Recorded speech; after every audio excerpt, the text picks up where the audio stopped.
আল্লাহ বলেছে যে তুমি তোমার গোত্রকে আমার সুসংবাদ এবং মহাপুরস্কারের কথা বলে দাও। সুসংবাদটা কি জানেন? এই যে আমরা বললাম আমরা কবে মুসলমান হব, আমরা যেই দিন যেই মুহূর্তে মুসলমান হব, বুঝছেন? শুধু মুসলমানদের জন্য না, কোরআন সমগ্র বিশ্বের মানুষের জন্য। আমরা প্রত্যেকটা মানুষ যেই দিন মুসলমান হব, মানে ঈমান আনবো। মুসলমান হওয়া মানে কিন্তু নামাজ পড়া না। আমরা অনেকেই জানি না নামাজ বেহেশতে, আমি বলতেছি ভুল। নামাজ পড়ে রোজা রাখা, হজ যাকাত সব করতেছে জাহান্নাম। এই পথটা জাহান্নামের। যতক্ষণ পর্যন্ত সে ঈমানদার, ঈমান না আনবে, সবার প্রথম মানুষ ঈমান আনতে হবে। আপনারা চিন্তা করেন কয়জন নবী রাসূল আমাদের পৃথিবীতে আসছে? 1,24,000 পয়গম্বর না? শুধুমাত্র নবী মুহাম্মদ সাল্লাল্লাহু আলাইহি ওয়াসাল্লাম নামাজ পড়তেন, আল্লাহ পড়াইছে এবং আমাদের জন্য নিয়ম করছে, ইবাদতের নিয়ম। তার আগে যে 1,24,000 যে পয়গম্বর, একজন কম, প্রত্যেকেই জান্নাতে যাবে, কিন্তু কেউ নামাজ পড়ে না। তাহলে তো আমাদের আসল জিনিসটা জানতে হবে, তারা কেন যাবে? কারণ প্রত্যেকেই ঈমানদার, প্রত্যেকেই সিজদা করছে। কোরআন শরীফ সদস্যকে জানাতে বলছে যে তুমি তোমার গোত্রকে দাওয়াত দাও, আল্লাহর প্রতি আহ্বান করো। তো কোরআন শরীফের 41 নম্বর সূরা হামিম সিজদা 33 নম্বর আয়াতে আল্লাহ বলছে যে কথায় তার চেয়ে কে উত্তম, যে মানুষকে আল্লাহর দিকে আহ্বান করে আর সে বলে আমি ঈমান এনেছি। মানে আমরা যদি এটাই বুঝি, একটা কথা বুঝি, কোরআনের একটা আয়াতই কিন্তু যথেষ্ট। আমরা জানি কোরআনে 6,236টা আয়াত আছে, কিন্তু এগুলোর অর্থ যদি আমরা একটা একটা করে পড়ি, আমরা কিন্তু এক একজন এক এক লাইনে প্রতিষ্ঠিত হচ্ছি। কেউ ডাক্তার হচ্ছে, ইঞ্জিনিয়ার হচ্ছে, কত বই পুস্তক 1 থেকে 10 ইঞ্জিনিয়ারিং কলেজ ইউনিভার্সিটি করতেছে, কিন্তু আল্লাহর কোরআন দেখেন একটা মাত্র কিতাব, তাও মাত্র লাইন কয়টা? 6,236। ভালো করে পড়লে 2-3 মাসও লাগে না, যদি আমি একটা আয়াত অর্থ সহকারে বুঝে বুঝে পড়ি। এটাই কিন্তু আমাদের প্রত্যেকের জীবনের মানে পরিচালনা গাইড। আমরা একটা মেশিন কিনলে গাইড বই থাকে না, সাথে ম্যানুয়াল, যে এটা কিভাবে চলবে। আমরা যে মানুষ, আমাদের ম্যানুয়াল যে কোরআন, আমরা তো আমাদের পরিচালনা করার যে সিস্টেম সেটাই তো করি না। আর সেটা না করলে আমরা জানবো কিভাবে? আমরা তো পথভ্রষ্ট। এর জন্য আমরা সকলেই পথভ্রষ্ট, যারা কোরআন না পড়তেছে এবং কোরআন এবং হাদিসের অনুসারে জীবনযাপন না করতেছে। তো এই ভূমিকা রেখে আমি মূল প্রসঙ্গে যাই যে কিভাবে আল্লাহ আমাকে হেদায়েত দান করছে। অবশ্যই কোরআন হাদিসের মাধ্যমে। তো প্রথমে আমার কাছে যে ধাক্কাটা লাগছে, আমরা প্রত্যেকেই মুসলমান ঘরে, আপনারা চিন্তা করেন, মুসলমান ফ্যামিলিতে জন্মগ্রহণ করছেন না? কারণ আমি যতটুকু জানি আমরা এক ফ্যামিলি, এক গোত্র। এখানে হিন্দু, খ্রিস্টান, বৌদ্ধ, অন্য ধর্মের কেউ নাই। তাদের জন্য অন্যরকম কথা বলা, যেহেতু আমরা এক ফ্যামিলির সবাই মুসলিম। কিন্তু কেউ কি চিন্তা করছেন আমরা কি সত্যি মুসলমান? জুবাইরকেও বলছিলাম কোরআনে হাফেজ, তুমি কি মুসলমান? কথাটা কিন্তু উদ্ভট লাগে, কিন্তু আপনারা চিন্তা করে দেখেন আমরা কি সত্যি মুসলমান? মুসলমান মানে কি আমি বলে দিচ্ছি। সাপোজ একটা খ্রিস্টান মানুষ, অন্য দেশে বৌদ্ধ মানুষ, তো সে যখন কোরআন হাদিস পড়ে, মানে ইসলামের আলোকে আসে এবং জানে বুঝে ইসলামটা কি, আল্লাহ কি বলছে, আল্লাহ সত্য, কোরআন সত্য, নবী মুহাম্মদ সাল্লাল্লাহু আলাইহি ওয়াসাল্লাম সত্য, এগুলো মেনে বুঝে তারপরে ঈমান এনে কলেমা পড়ে, মানে আশহাদু আল্লা ইলাহা ইল্লাল্লাহ আশহাদু আন্না মুহাম্মাদান আবদুহু রাসূলুহু বলে ঈমান এনে কলেমা পড়ে মুসলমান হয়ে যায়, আমরা সেটা জানি। কিন্তু আমরা কে কবে মুসলমান হইলাম? চিন্তা করতে। জন্ম মুসলমান ঘরে, কিন্তু মুসলমান তো কেউ হয়নি। চিন্তা করে দেখেন, যে কয়েকজন মুমিন ব্যক্তি নিজেরা ঈমান এনে মুসলমান হয়েছি, তারা কিন্তু মুসলমান। আর মুসলমান হওয়ার পরেও চিন্তা করেন, একটা যদি ইসলাম বিরোধী কাজ করি, যেসব কাজ করলে ধর্মচ্যুত হয়ে সেইসব কাজ যদি আমরা করি, যেসব কাজ আমাদের ইসলাম থেকে বের করে দিবে, তাহলে সাথে সাথে কিন্তু আমরা ইসলাম থেকে খারিজ হয়ে গেলাম। মুসলমান ধর্ম বা ইসলাম ধর্ম এমন একটা ধর্ম যেটাতে প্রবেশ করাও সহজ, কলেমার মাধ্যমে ঈমান এনে আল্লাহকে মেনে এক আল্লাহ এবং আপনারা কি জানেন ইসলাম মানে কি? আর বাংলাদেশ কি মুসলিম কান্ট্রি? ইসলাম মানে শান্তি, সবাই বলবেন ইসলাম মানে শান্তি। এই যে সবাই মাথা নাড়তেছেন, কে কে শান্তি, কে কে বলেন ইসলাম মানে শান্তি? যুবারও হাত তুলছে, ইসলাম মানে শান্তি। কিন্তু ভুল ভুল। এই যে কত ইমানদার ব্যক্তি কতদিন মানে জীবনে দেখেন বয়স হয়ে গেছে 60-70 বছর, কিন্তু আমরা জানি ইসলাম মানে শান্তি। আসলে তা না। আমরা সবাইকে সুন্দর করে কি বলি? আসসালামু আলাইকুম। সালাম মানে শান্তি, ইসলাম মানে শান্তি না। আপনারা যারা মোবাইল টিপে দেখেন ইসলাম অর্থ দেন, আসবে যে সারেন্ডার টু আল্লাহ, মানে আপনার নিজে আত্মসমর্পণ করা। আমরা স্কুলে বইতে পড়ে আসছি ইসলাম মানে শান্তি, বইতে দেখেন ভুল শিক্ষাচ্ছে আমাদের।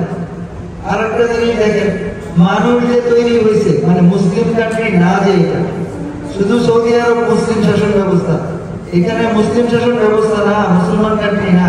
আমরা সঠিক শিখতেছিও না, মানে মেন জিনিসগুলোই ভুল। আমাদের আদি পিতা মানে হযরত আদম আলাইহিস সালাম, আমরা জানি না আদম আলাইহিস সালাম থেকেই তো আমরা সবার একের পর এক বংশধর, আমরা তাদের সন্তান, ঠিক কিনা? এটা তো সবাই জানে। কিন্তু আপনারা কি জানেন প্রত্যেকের স্কুলের বইতে কি লেখা? ডারউইনের থিওরি, বানর থেকে মানুষ তৈরি হয়েছে। আমরা কি বানরের বংশধর? মিথ্যা। আরে কোরআন, ইসলাম, আল্লাহ, নবী, রাসূল এইসব কথা মিথ্যা শেখাচ্ছে আমাদের বাচ্চাদের। আমরা কি সেটা জানি? জানি না। ইসলাম মানে শান্তি বলতেছি, শান্তির ধর্মে স্বাগত। ইসলাম শান্তির ধর্ম, কিন্তু ইসলাম মানে শান্তি। ইসলাম মানে হলো, এর জন্যই বলছি আমরা মুসলমান না। এখন আমরা কি সারেন্ডার করছি? আমরা নামাজ পড়তেছি, রোজা রাখতেছি, হজ করতেছি, হাজী হয়ে গেছি, আবার মানুষের সাথে খারাপ ব্যবহার করতেছি। এগুলো সব কিছু, যে নামাজ, রোজা, হজ, যাকাত, দান, সদকা, এগুলো সবগুলো কাজের যে উত্তম কাজ হলো উত্তম ব্যবহার, আল্লাহর ভয়, ঈমান। আমরা তো জানিও না। আমাদের আগে আসলে আমাদের দোষও নাই। আমাদের বাবা মা যদি না জানে, আমাদের কিভাবে শেখাবে? দাদা দাদি যদি না শিখে, এটা সবার ক্ষেত্রে, আমার একলা না। ব্যাপারটা হয়েছে কি, জন্ম সৃষ্টি থেকে মানে আদম আলাইহিস সালাম থেকে আজ পর্যন্ত স্বর্ণযুগ বলে একটা যুগ আছে। মানে আমরা কাকে ফলো করবো? আমার বাবা জানে না, আমি তার থেকে শিখতে পারলাম না, কথা কথা।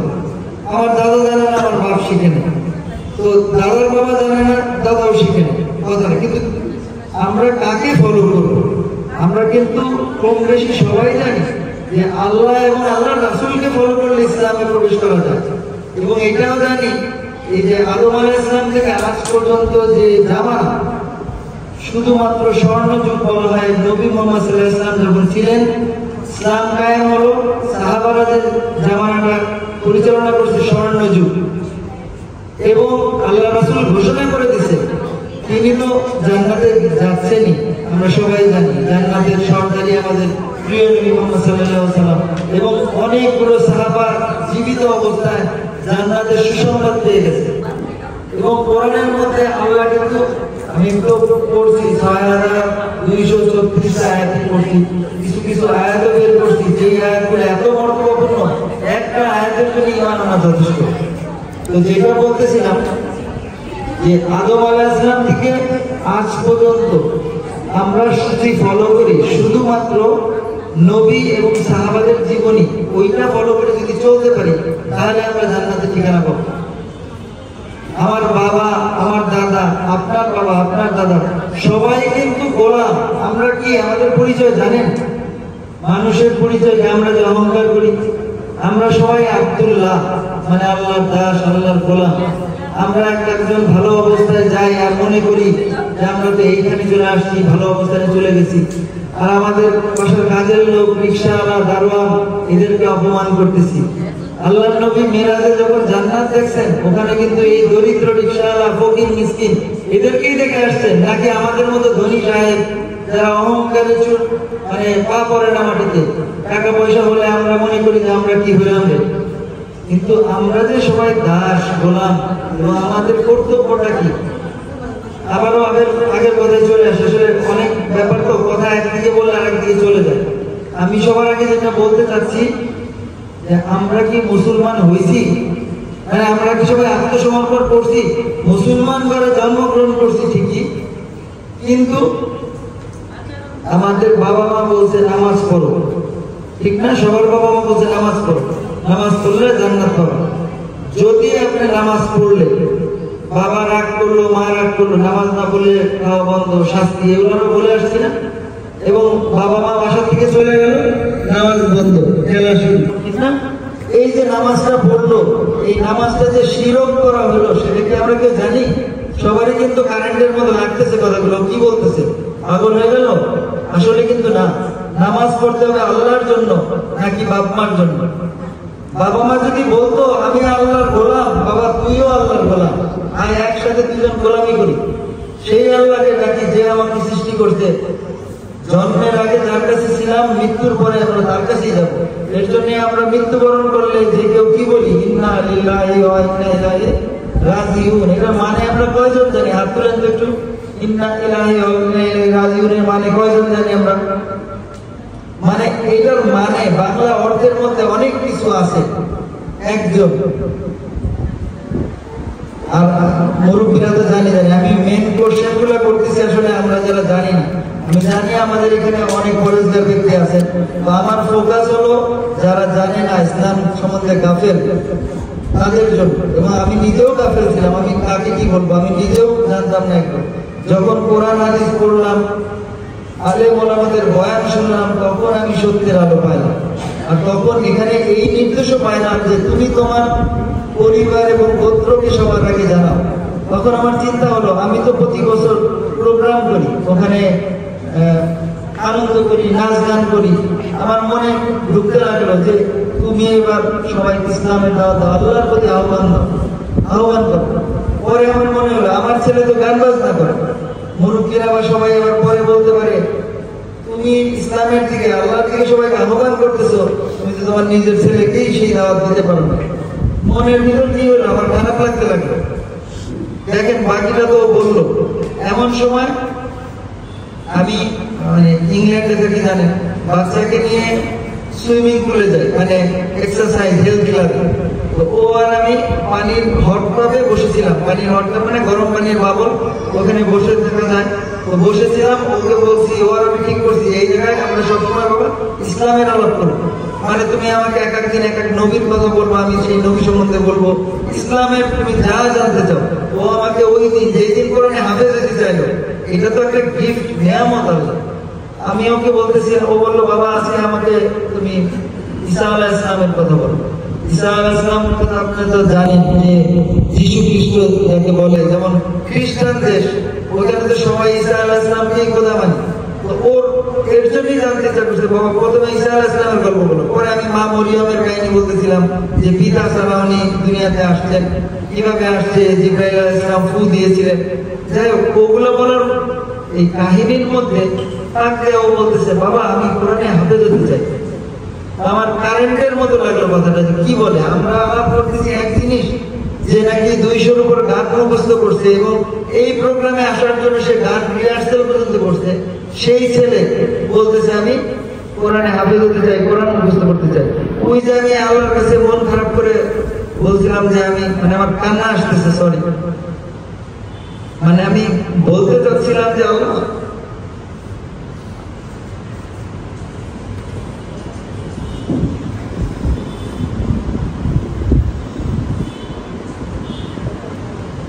মানে আল্লাহর কাছে বলতে চাচ্ছিলাম যে আল্লাহ আমি সবাইকে তো দিকে আহ্বান করবো,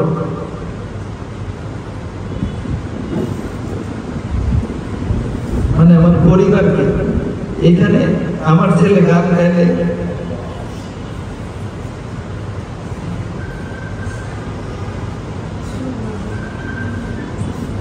আমি কি উত্তর দিব? দেখেন আল্লাহ যে অ্যাক্টিভ আছে সবসময়, ওই কয়েকদিনের মধ্যেই এই আমি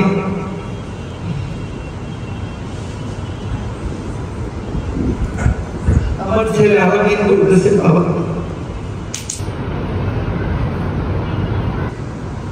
বাবা আমি কোরআনে হাফেজ হবো। আমি চুপ করে রয়েছি। ও 3 বার বলছে বাবা আমি কোরআন মুখস্থ করতেছি, মানে আমি নিতে পারতেছিলাম না যে ও কথাটা কি বলতেছে। আমি বললাম কি তুমি কি পারবা? তখন ওই যে ঈসা আলাইহিস সালামের যখন কাহিনী বলতেছিলাম ঠিক ওই সময়, তখন ও বাবা তুমি জানো না আমার মেমোরি ভালো, মানে আমি মুখস্থ করতে পারি, কোনো জিনিস শুনলে আমি মুখস্থ হয়ে যায়। মানে আমি ওকে কি বলবো, ও বলতেছে যে আমি এটা মুখস্থ করতে পারি, আমাকে হিম্মত দিতেছে। আমি ওকে বলতেছি যে,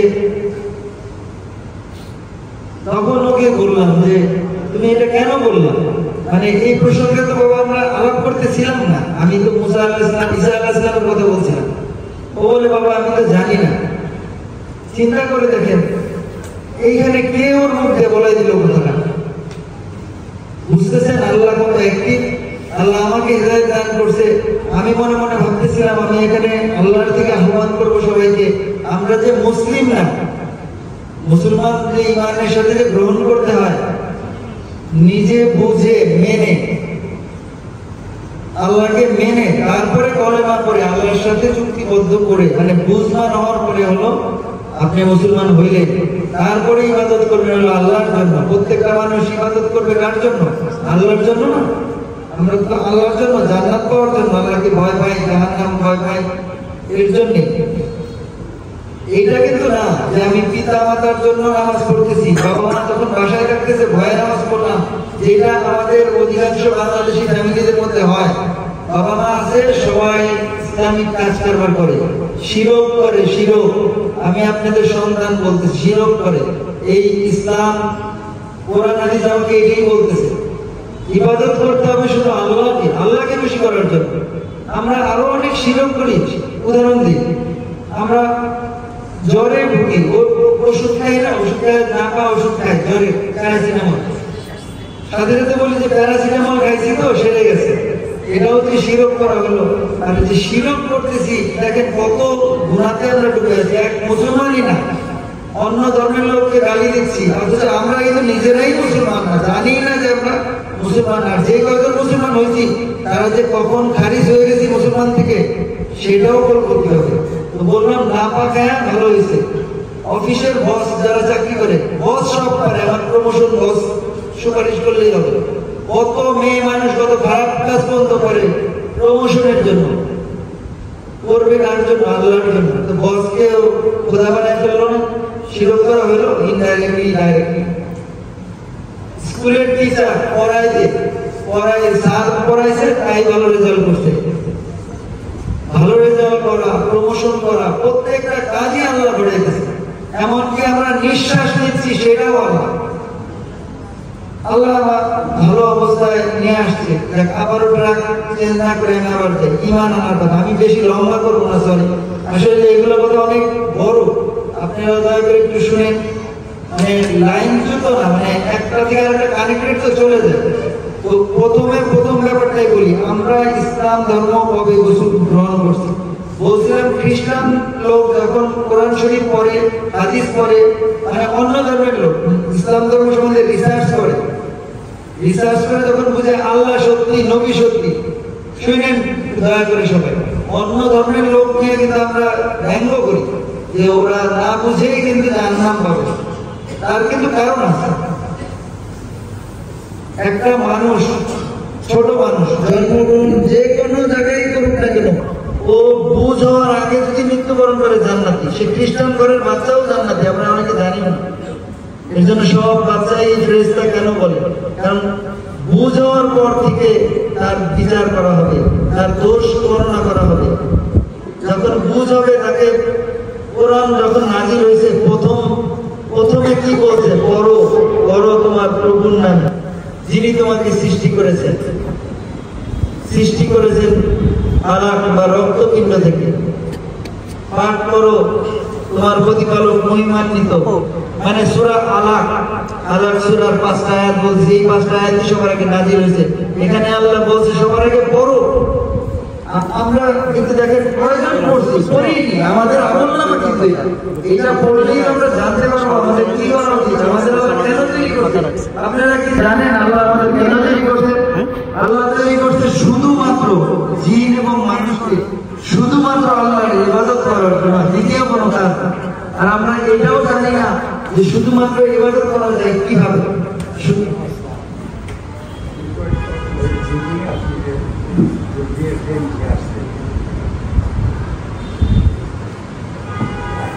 ভালো তোমরা বাড়িতে একাই আছে ওই নম্বরে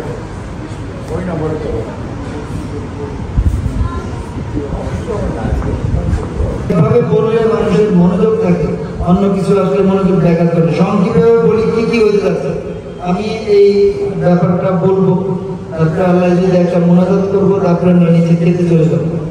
তো আমি যেভাবে হেদায়েত প্রাপ্ত হয়েছি, হেদায়েত দয়া করে যেভাবে মনোযোগ দিয়ে শুনছেন, একটু শুনেন, শেষ হয়ে যাবে খুব তাড়াতাড়ি। এর মাধ্যমে যদি একটা মানুষও বুঝে যে আমাদের কি করা উচিত, আল্লাহ আমাদের কেন দুনিয়ায় পাঠাইছে। কোরআনটা তো আল্লাহর বাণী, এটা তো মানুষের না, তাই না? তো এইটাতে কি এমন আছে যে এটা দিলে জান্নাতে যাওয়ার টিকিট আছে? আসলে আমি কিছু মাত্র 6টা জিনিস আর 3টা জিনিস, মানে এক বর্ণনায় 4টা জিনিস, এক বর্ণনায় 6টা জিনিস, মানে জান্নাতে যাওয়ার জন্য আল্লাহ পুরা ওয়াদা করছে যে এই 6টা জিনিস আমল আমাদের মধ্যে থাকলে আমরা জান্নাতে যেতে পারবো। আগে তো মুসলমান হয়নি আমরা, কিন্তু অনেক এখনো মুসলমানই না। কারণ কি, খ্রিস্টান ধর্ম অন্য ধর্মের মানুষ আমরা জানি অনেক ভালো ব্যবহার করে, কিন্তু ওরা জাহান্নামে যাবে, তার কারণ ওরা ঈমান আনে না। আমরা কি ঈমান আনছি সেটা বলি। আমরা মুসলমান করে জন্মগ্রহণ করছি, কিন্তু আমরা কি ভাবে ঈমান আনলাম যে হ্যাঁ আল্লাহ আমি আপনাকে বিশ্বাস করছি, আপনি সত্যি এক আল্লাহ, একত্ববাদী আল্লাহ, নবী মোহাম্মদকে মানছি, কোরআন মানছি, পড়ি না তো মানবো কিভাবে? তারপরে না আল্লাহকে বলবো আশহাদু আল্লা ইলাহা ইল্লাল্লাহ আশহাদু আন্না। তখন থেকে আপনি কি হলেন? মুসলমান হইলেন। এবং মুসলমান হওয়ার জন্য আল্লাহ আমাকে কোরআনের মাধ্যমে আপনাদের কাছে বলতে বলছে যে তুমি সুসংবাদ শোনায় দাও সবাইকে এবং মহাপুরস্কারের কথা ঘোষণা করে দাও।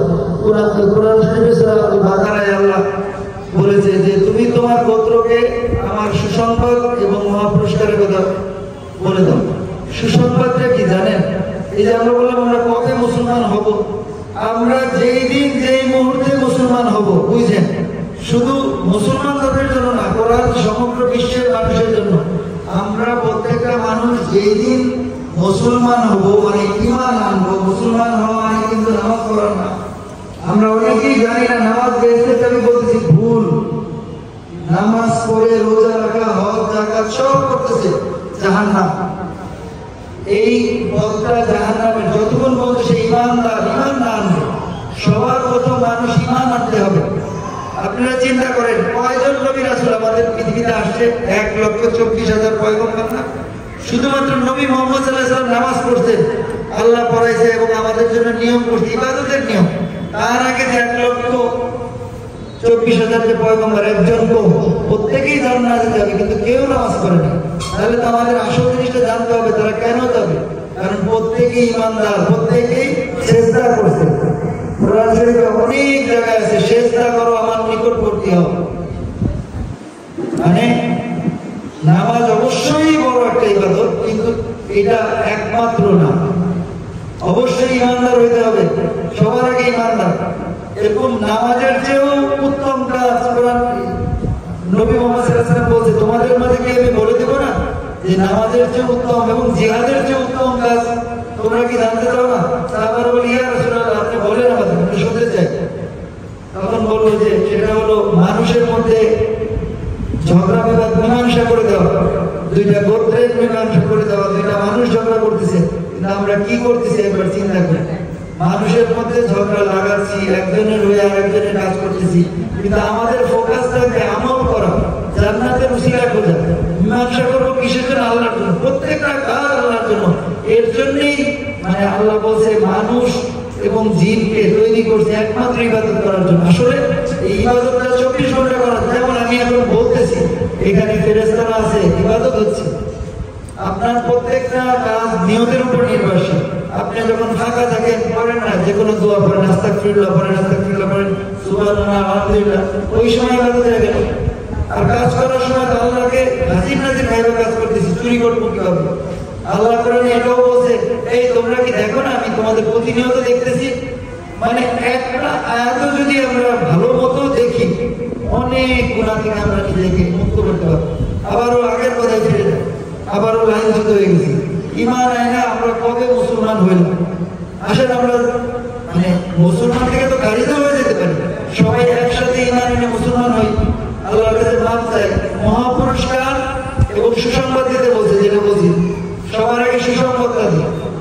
আল্লাহ কোরআন শরীফে বলছে আমার সুসংবাদ তোমার গোত্রের কাছে পৌঁছে দাও। সুসংবাদটা হলো যেদিন একটা মানুষ নিজে বুঝে পড়ে আল্লাহকে এক আল্লাহ মেনে ঈমান আনবে এবং আল্লাহকে বলবে আশহাদু আল্লা ইলাহা ইল্লাল্লাহ মুহাম্মাদুর রাসূলুল্লাহ, এটার মানে হলো আমি আল্লাহকে মানলাম এবং আমি আত্মসমর্পণ করলাম, আমার মতামতের আর দাম নাই, আল্লাহ রাসূল যেই পথ দিয়েছে আমি সেটাই অনুসরণ করবো। সুসংবাদটা হলো সেই দিন আপনারা একদম নিষ্পাপ হয়ে গেলেন। এর আগে যদি আমরা মূর্তি পূজা করি, গুনাহ করি, জেনা করি, যত বড় খারাপ কাজ, ঠিক কিনা? যত বড় গুনাহ কাজ, এমনকি বিধর্মী হলেও মুসলমান এভাবেই হচ্ছে, তাহলে আমরা কেন মুসলমান হবো না? শুনতে অবাক লাগলেও এটাই কিন্তু আমরা। নবী মুহাম্মদ সাল্লাল্লাহু আলাইহি ওয়াসাল্লাম আমাদের সম্বন্ধে কি বলছে জানেন? আমাদের মধ্যে ৭৩টা গ্রুপ হবে আর ৭২টা গ্রুপই যাবে জাহান্নামে। সাহাবারা বলে আল্লাহ তাহলে একটা গ্রুপ যে জান্নাতে যাবে আপনার কোন গ্রুপ? বলে সেইটা সবচেয়ে ছোট গ্রুপ, যেই গ্রুপটা অকপটে আল্লাহ এবং আল্লাহ রাসূলকে মানছে, নাকি কোনো গ্রুপে গেছে। মানে আমরা যদি নিজেদের আত্মসমর্পণ করি, আল্লাহ রাসূল যা বলছে, আল্লাহ যা বলছে কোরআনে সেটাই মানবো, তার বাইরে আর কিছু মানবো না। না কাউকে বস মানবো, না কাউকে হুজুর বানাবো। আল্লাহ এবং আল্লাহ রাসূল যেটা বলছে সেটাই আমাদের, সেই বস সেই হুজুর। সৃষ্টিকর্তা সবচেয়ে উপরে নাকি মানুষ কোন? কারণ যেই মানুষকে আমরা হুজুর বানাই সেও তো আপনার মতো একটা গোলাম। আমাদের বুঝতে হবে আমরা প্রত্যেকেই গোলাম। আর ইসলাম ধর্মের ছায়াতে আসতে গেলে মানে ঈমান আনতে গেলে সেই স্বর্ণযুগে যাইতে হবে যারা নাকি জান্নাতের টিকিট পেয়ে গেছে। সাহাবারা তারা আমল নিয়ে গালাগালি করত। যাক আবার পিছনে যায়, তখন বললাম সুসংবাদের কথা। যখনই ঈমান আনবো তখন কি বল নিষ্পাপ হবো। আমরা কিন্তু প্রতি ওয়াক্তে নামাজেই ঈমান এনে মুসলমান হতে পারি। কালেমা পড়তে পারি না নামাজের সময়, হে আল্লাহ আমার গুনাহ মাফ করে দাও, আমি যদি ধর্মচ্যুত হয়ে থাকি আমি এখনই মানলাম না। তাহলে কি হবে দেখেন, আপনি যখন নিষ্পাপ হয়ে গেলেন মৃত্যুবরণ করলেই যান না, এতে কোনো সন্দেহ নেই। আল্লাহ এখানে ওয়াদা করছে, করতে না? আল্লাহ ওয়াদা করছে যে তুমি যদি ঈমানদার হয়ে ইসলাম কবুল করে মৃত্যুবরণ করে, এটা কিন্তু চান। আপনারা অনেকে বয়স্ক আছেন, কোনো সমস্যা নাই, আল্লাহ সুযোগ দিছে যতক্ষণ নিঃশ্বাস আছে, মানে মৃত্যুর 1 সেকেন্ড আগেও যদি আমরা ঈমান আনতে পারি আর আল্লাহকে বলি আল্লাহ আমি ঈমান আনলাম এবং আমি মানলাম আপনি এক ও অদ্বিতীয়, আপনার কোনো শরীক নাই, হযরত মুহাম্মদ সাল্লাল্লাহু আলাইহি ওয়াসাল্লাম আপনার বান্দা রাসূল, এবং ওইটা অন্তরে ধারণ করলেন, ওই মুহূর্তে আপনি পবিত্র হয়ে গেলেন। আমরা সব সময় এটা চেষ্টা করব প্রতিদিন মুসলমান হইতে। কখন খারিজ হয়ে জানি না, তোমরা নিজে সবাই নিজেকে গোলাম ভাবি, আল্লাহ করবো আর খুঁজে আমল করবো, যেটা মৃত্যুবরণ করার সাথে সাথে আল্লাহ করবো আল্লাহ এই যে কাজটা করলাম এটার ফিরে জান্নাত দেন। আরে আগের ওয়াক্তে যে নামাজ পড়ে সেজদা করলাম, বুঝে বললাম নামাজের যে উত্তম সেজদা দিয়ে সবাই জান্নাতে গেছে। তাহলে আল্লাহ কোনটা পছন্দ করছে? কোরআনে আল্লাহ নিজে বলছে সেজদা করো আমার নিকটবর্তী হও। ওখানে কিন্তু কোনো জায়গায় বলে না যে নামাজ পড়ো আমার নিকটবর্তী হও।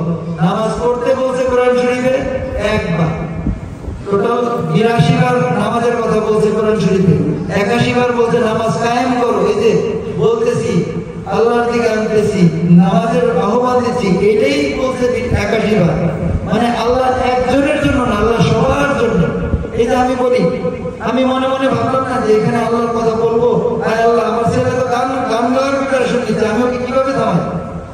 তুমি বাঁচাই দাও। দেখেন আল্লাহ আমাকে ওই বাচ্চার মুখ দিয়ে বের করেছিল। বাচ্চা বললো বাবা আমি কোরআনে হাফেজ হতে চাই।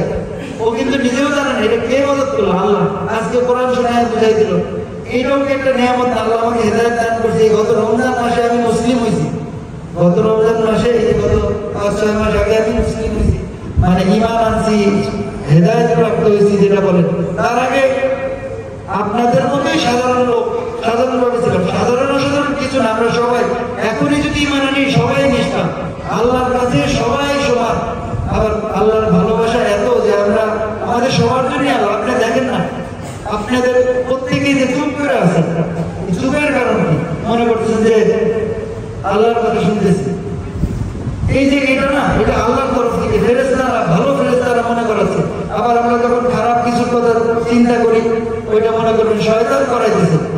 শয়তানকে কিন্তু আল্লাহ খোলা ছেড়ে দিয়েছে আমাদেরকে গাফেল করার জন্য। আর দুনিয়াটা একটা মনের জায়গা, আমরা প্রতিনিয়তই শয়তানের খপ্পরে পড়তে পারি। কিন্তু এটাই আমাদের পরীক্ষা, আবারও লাইনে চলে আসা। তখন বললাম যে সুসংবাদ, আর দ্বিতীয়টা হচ্ছে মহাপুরস্কার। মহাপুরস্কার আল্লাহ বলছে যে জান্নাত। দুনিয়াতে সুসংবাদ হলো কি, তুমি ঈমান এনে মুসলিম হলে এখনই নিষ্পাপ হয়ে যাও। তারপরে সুসংবাদ, তুমি এখন থেকে আর কোনো গুনাহ করবে না, আল্লাহ এবং আল্লাহ রাসূলের পথ অনুসরণ করো, তাহলে তুমি পাবা জান্নাত, যেটা অনন্ত। এখন যখন আমি ঈমান আছি, তাহলে আমার পরবর্তী কাজ কি? আমরা সবাই চিন্তা করলাম আজকে আমি ঈমানদার হলাম, তাহলে আমি কি করব? আগের মতোই কি মানুষের সাথে আচরণ করব? তা তো না। আল্লাহ রাসূল সাহাবাদের জীবন স্বর্ণযুগ। আমি বলি আমাদের বাপ মা দাদা দাদিরা জানে না বলে আমাদের শিখাইতে পারে না। কেন জানে না? তাদেরও দোষ নাই। কিভাবে হয়েছে বলি? আমি যদি বলি নবী মুহাম্মদ সাল্লাল্লাহু আলাইহি ওয়াসাল্লাম, ওনার উপরে তো কোরআন নাযিল হয়েছে, ওনা থেকে সাহাবীরা সবকিছু পাইছে দাও। তো নবী মুহাম্মদ সাল্লাল্লাহু আলাইহি ওয়াসাল্লামের যে ঈমানটা মজবুত, সাহাবাদেরটা কি সমান মজবুত? তাদের চেয়ে একটু কমছে না? মানে এক হাত থেকে আর এক হাতে গেলে তো একটু কমে, স্বাভাবিক। কারণ গুরুর যে শিষ্য, অ্যাটলিস্ট ডেলিভারি তো সে কম দিছে।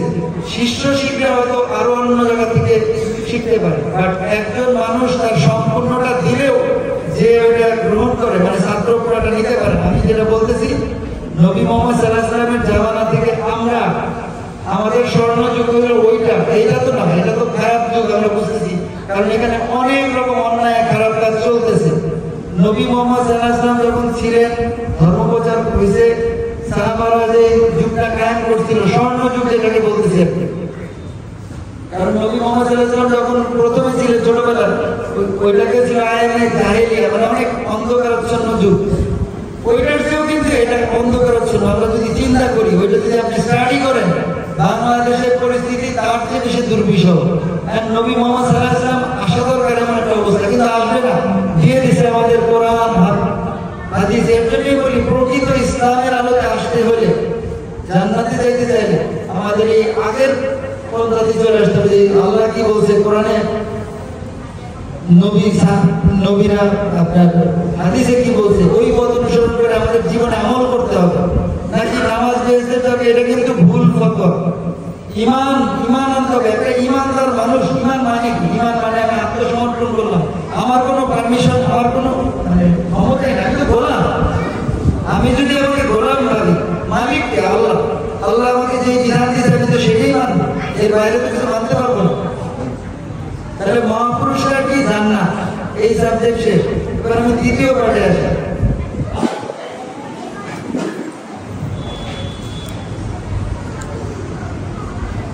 এই যে আমরা অহংকার করি না, দ্বিতীয় পার্টটা হলো আমাদের এখনকার মানুষের, আমরা যে অবস্থায় আছি সেটা হলো আমরা প্রতিনিয়ত অহংকার করি। কিসের অহংকার করি শুনি? কেউ টাকা পয়সা বেশি হলে টাকা পয়সা, কারো শক্তি আছে শক্তির অহংকার, কেউ বুদ্ধি আছে বুদ্ধির অহংকার, কারো একটা বাড়ি আছে বাড়ির অহংকার, কারো গাড়ি আছে গাড়ির অহংকার। যে কোনো কিছু অহংকার। কিন্তু আমরা কি জানি এই অহংকার জান্নাতে প্রবেশ করবে না? একটা মানুষের মধ্যে যদি অহংকার থাকে, সেই মানুষ জান্নাতে প্রবেশ করবে। কারণ অহংকার নিয়ে তো সে প্রবেশ করতে পারবে। এটা যখন সে তওবা করে দিল থেকে খারিজ করবে, জান্নাতে সেরকম রাগ, হিংসা, বিদ্বেষ, যেগুলো আমাদের ভিতরে গিজগিজ করতেছে, গিজগিজ, কে আমাকে খারাপ কথা বললো, আমি তাকে প্রতিশোধ নিব। সামনের মানুষটাকে কিভাবে দাবায় রাখা যায়, আমিও বড় সাজা বলি দেখি, আমার কথা উড়াই দেব। কথা একমাত্র আমাদের আল্লাহ রাসূল ছাড়া। আমরা তো সবাই গোলাম। আমি হলাম গোলামের বাচ্চা, গোলাম। আমার দাদা গোলাম, বাপ গোলাম, আমি গোলাম, আমার ছেলে গোলাম, আমার মা হলো বান্দির বাচ্চা। আমাদের এভাবে ভাবতে হবে। নিজেকে ছোট না ভাবলে তো আমরা গোলামি করতেই পারবো না। আমি যদি ভাবি আমি কম্পিউটার ইঞ্জিনিয়ার, আমি সবচেয়ে শক্তিশালী, আপনাদের কেউ আমাকে হারাইতে পারবেন না। অহংকার এসে গেল, এটা এই অহংকার রাখলে হবে? জান্নাতে এর জায়গা আছে? তো এর জন্য ঈমান আপনাকে যাবতীয় পাপ কাজ থেকে বিরত রাখবে। ঈমান প্রত্যেকটা নবী রাসূলের মধ্যে ছিল, এর জন্য আল্লাহ ঘোষণা করে দিয়েছে সবাই যাবে জান্নাতে। আমরা বাংলাদেশের মুসলিম বেশিরভাগ মানুষ ঈমান ছাড়া মুসলিম, যাকে আমার বাবা বলে যে শূন্য মুসলমান, এক কথা যে শূন্য মুসলমান, হ্যাঁ মুসলমান, শূন্য মুসলমান। আর সবাই তো আমরা কাফের। কাফের বলতে আমরা যাই নাও জানি না অনেকে। ও এই সম্বন্ধে আল্লাহ আমাদের কি বলছে জানেন? সূরা আনাম সূরাতে, কোরআন শরীফে 6 নম্বর সূরা, আয়াত নম্বর 6। আপনার কোরআন শরীফ তো সব ফ্যামিলির জন্য, সবাই দেখেন, বাংলা আছে এখানে। সূরা আনাম সূরা 6 নম্বর আয়াত 6। এখানে আল্লাহ বলতেছে যে তোমরা কি দেখতে পারতেছো না তোমাদের আগে আমি অনেক জাতিকে তোমাদের চেয়ে বেশি দুনিয়াতে প্রতিষ্ঠিত করছি। তারপরে ইঙ্গিত করতেছে ফেরাউন, নমরুদ, পুরা পৃথিবী রাজত্ব করছে, পুরা পৃথিবী। নমরুদ যখন ছিল ওনার এক কথা সারা পৃথিবীর বাতাস, হাওয়া, গাছের পাতা ওনার এক মানুষ। আর আমরা একটা বিল্ডিং এর মালিক করে মনে করি কি নাকি। আল্লাহ বলে দিয়েছে সূরা আনাম সূরা 6 নম্বর আয়াতে যে তোমরা কি দেখতে পারতেছো না যে আমি তোমাদের আগে কত মানুষকে এই দুনিয়ায় তোমাদের চেয়েও বেশি, ডাইরেক্ট বলছে আমাদের চেয়েও বেশি, আয়াতটা দেখে তোমাদের চেয়ে বেশি এই দুনিয়ায় প্রতিষ্ঠিত করছি, এবং তাদের পাপের জন্য আবার বিনষ্ট করে নতুন জাতি মানে তোমাদেরকে আনছি। তার থেকেও কি শিক্ষা লাভ করতে পারো না? দেখেন কি অবস্থা, ভয়ঙ্কর অবস্থা। আমি এখন কিছু কোরআনের আয়াতগুলো অনেকে রেকর্ড করতেছি, এগুলো পরেও শুনতে পারবেন, মানে রেকর্ড করে আপনারা এই কোরআন পাওয়ার পরে মিলাবেন। কোরআনে আল্লাহ কি কি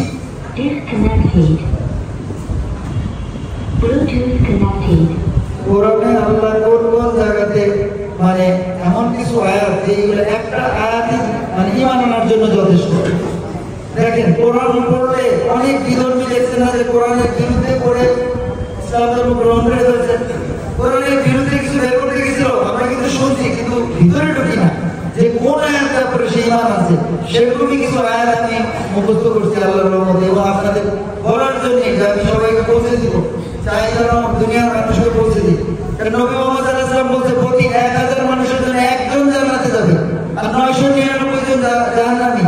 আমাদের জন্য মধ্যে এই 999 জন কে জানেন? আপনি, আপনার ভাই, আপনার বাপ মা, ভাই বোন। নিজেদের কথা বলে মনে না, আসলে আমাদের কথাই বলছে, আমি আপনাদের কথাই। তো আমরা কেন ওই একজন হবো না, যেই একজন হাজারে একজন? আমরা আমাদের এই বংশটা, আমরা এক ফ্যামিলি, এছাড়াও তো অনেক মুসলিম আছে। আমরা ইসলামের আলোতে চলে আসি, ওই একজন হই, বাকি সবাই থাকুক। আমরা মানলেও হবে, না মানলেও হবে।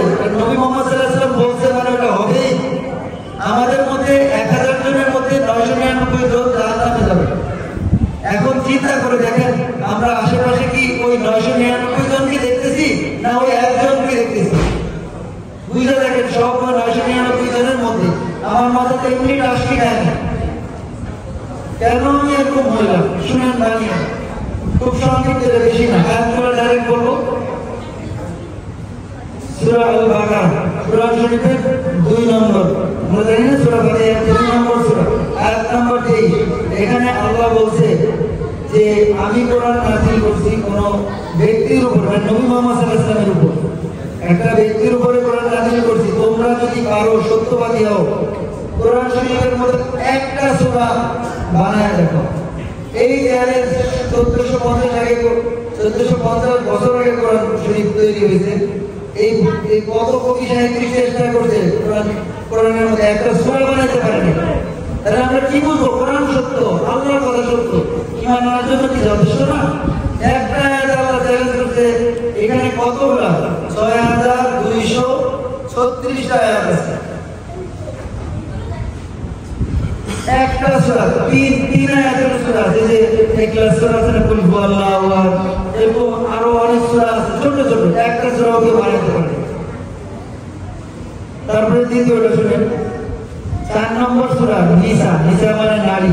এই 4 নম্বর সূরার 78 নম্বর আয়াতে আল্লাহ বলছে মৃত্যু অবধারিত, মৃত্যু আল্লাহর তরফ থেকে হয়, প্রত্যেকটা মানুষ জীবনেরই মৃত্যু স্বাদ গ্রহণ করতে হবে। তার মানে এই আয়াতে আরো বলছে মানুষ যদি চন্দ্রে চলে যায় এবং পানি নিজেও চলে যায়, মৃত্যু তারকে পাকড়াও করবে। এই জালের থেকে কেউ পৃথিবীতে পর্যন্ত নিজের মৃত্যু ঠেকাতে পারবে না? পারবে?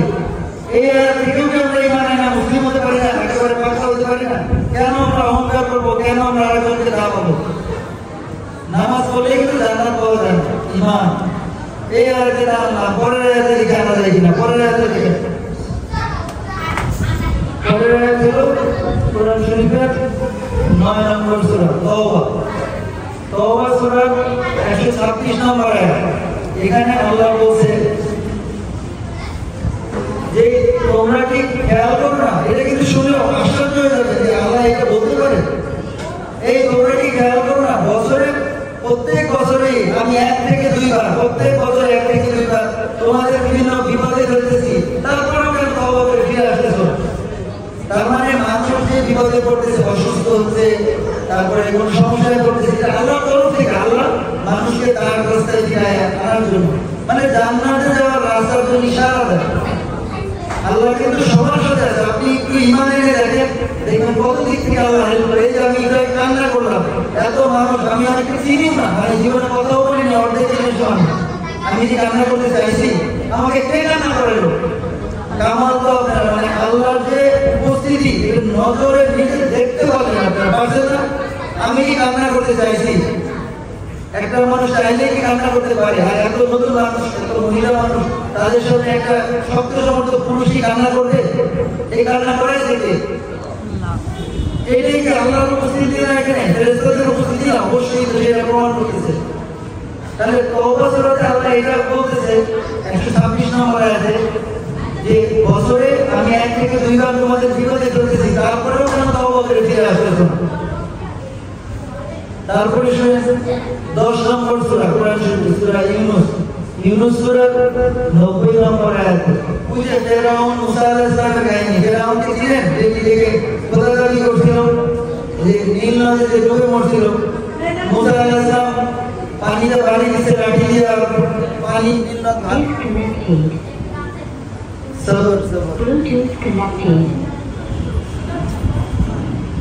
নীল নদ ভাগ হয়ে গেছিল, তাই না? তখন মুসা আলাইহিস সালাম আর বনি ইসরায়েলের বাহিনী সমুদ্র পার হয়ে গেছে, আর ফেরাউন দলবল নিয়ে যখন মুসা আলাইহিস সালামকে আক্রমণ করতে গেছে, নীল নদ পানি ডুবাই দিয়েছে। সেই মুহূর্তের এই আয়াত কোরআন শরীফের সূরা নম্বর 10 আয়াত নম্বর 90। এখানে আল্লাহ বলছে, ফেরাউন বলতেছে সেই মোমেন্টে, পানিতে যখন ফেরাউন ডুবে পড়ে, হে আল্লাহ, ঈমান আনলাম, আমাকে তুমি ঈমানদারের মধ্যে শামিল করো, যেমন বনি ইসরাইলের দলভুক্ত করো।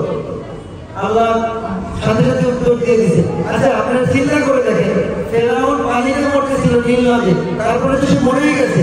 ওইখানকার কথা আল্লাহ ছাড়া কেউ জানে? সেই মোমেন্টের কথা মনে করে আপনি পানিতে ঢুকছে, মরে যাচ্ছে, মরার সময় বলছেন আল্লাহ আমার মাফ করে দাও, আমি তো অনেক গুনাহ করতে, মাফ করে দাও। এই কথাটা আল্লাহ ছাড়া কেউ জানে? ফেরাউনের কথা আল্লাহ কোরআনে ঘোষণা করছে।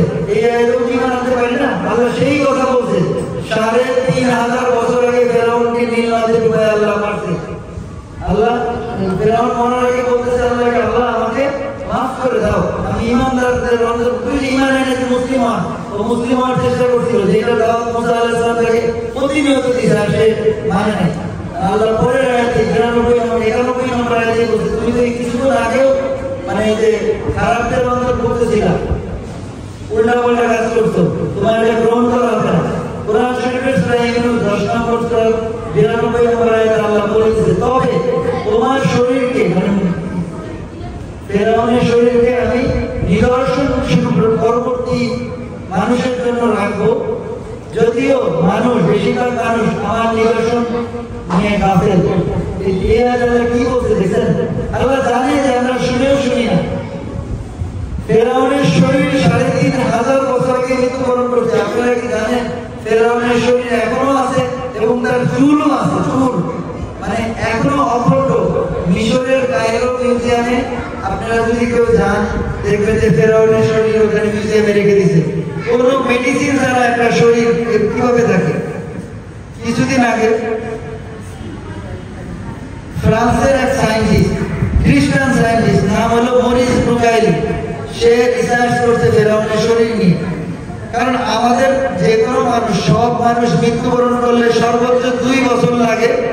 আমাদের শরীরে 206টা হাড্ডি আছে না, 206টা হাড্ডি। এই 206 পিস হাড্ডি আপনি যে কোনো কবর যদি আমরা খুঁড়ি 206 টুকরা হাড্ডি পাবো, আর কিছু না। মানে হাড্ডিগুলোও সেপারেট হয়ে যায়, চামড়া চুল তো সব যাই যায়, একটা সময় হাড্ডিও সেপারেট হয়ে যায়। কিন্তু দেখেন আল্লাহ কোরআনে বলছে আমি তোমার শরীর সংরক্ষণ করব পরবর্তী মানুষের জন্য নিদর্শন স্বরূপ, মানে আমাদের জন্য। বুঝে দেখেন আমাদেরকে আল্লাহ ইন্ডিকেট করছে তোমাদের জন্য আমি ফেরাউনের শরীর রাখলাম, দেখো তাওই মানান। যদিও বেশিরভাগ মানুষ আমার নিদর্শন সম্বন্ধে গাফিল। নবী মুহাম্মদ সাল্লাল্লাহু আলাইহি ওয়াসাল্লাম বলছিল না যে আপনি 7 ভাগ করে দেখেন তাহলে ঈমান আনবো। 7 ভাগ করতে তোরা ওরা ঈমান আনে নাই। আপনারা দেখেন কোরআন শরীফে আল্লাহ ডাইরেক্ট নিদর্শন আমাদের জন্য রেখে দিয়েছে। ফেরাউনের শরীর দেখেন এখন শুধু একটা।